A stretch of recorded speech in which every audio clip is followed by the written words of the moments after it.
Dear viewers, we have seen how to use a pivot table while we have a large data sheet. Today I'm going to show you some calculations, how to find out some discounts or some summary or sum or something, how to find out some calculations from the existing data sheet. So now we are going to use the pivot table again.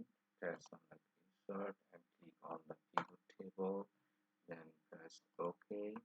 Then we are now on the pivot table sheet.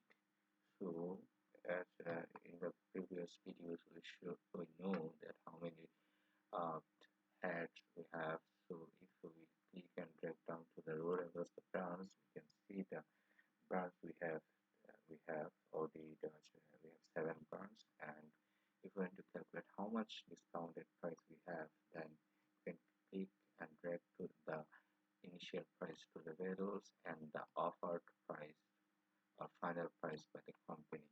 So you can see that the grand total of the offered initial price and the total of the current price to the clients.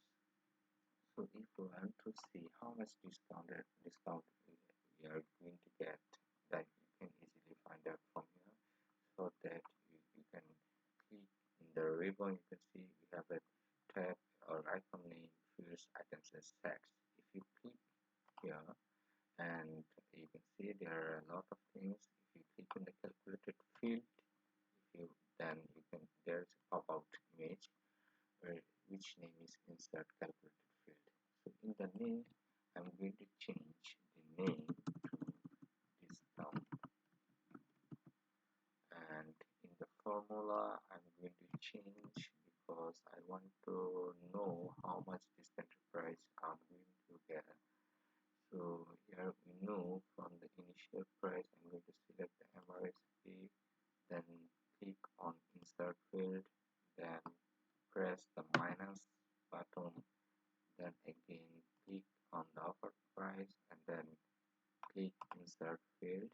And as we are going to add this field, we are going to add this field to our pivot table summary.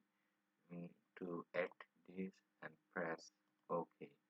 So here you can easily see that from the OD you can easily find out how much discounted price you're getting. From the Ford we have around $3,000 discount. From the Toyota from their offer price we are getting around $1,236.